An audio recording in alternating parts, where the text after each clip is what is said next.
the time period you're talking about when they were kids, when the greatest generation were kids, we had this little thing called the Great War. WW1, but it was only relabeled that after WW2 happened, and they laid the groundwork for it. But thousands of people were dying. Millions of people died in World War One. You have all this violence. You have all this stuff. I think that's the result. That isn't the result of family and community lifestyle. World War One was not that's what happens when you have people living with their parents or in the communities they grew up in. Well, no. World War One flows. World War One is the natural consequence of global industrialization. Yeah.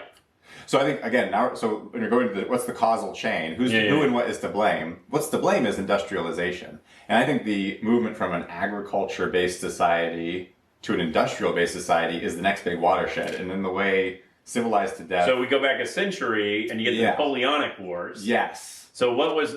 That's pre-industrialization. Civilized warfare. We're going to line up. We're going to take turns shooting at each other. It's just a massive duel like you'd have in the streets. They had them in the streets too. Which is, I'm for that too. Bring them back.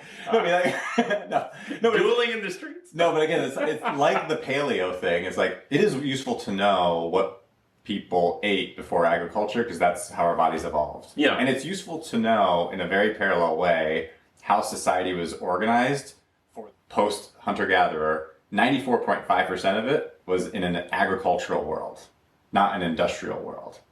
Okay. And so in the same way that I have this pet hypothesis of we should be more thoughtful about how our biology and even our evolutionary instinctive behaviors, the way your brain is wired, your ability to have 150 close contacts, that you can trace the source of that back to, 99.5% of our human evolution or whatever it was, is based in that hunter-gatherer world. Mm-hmm.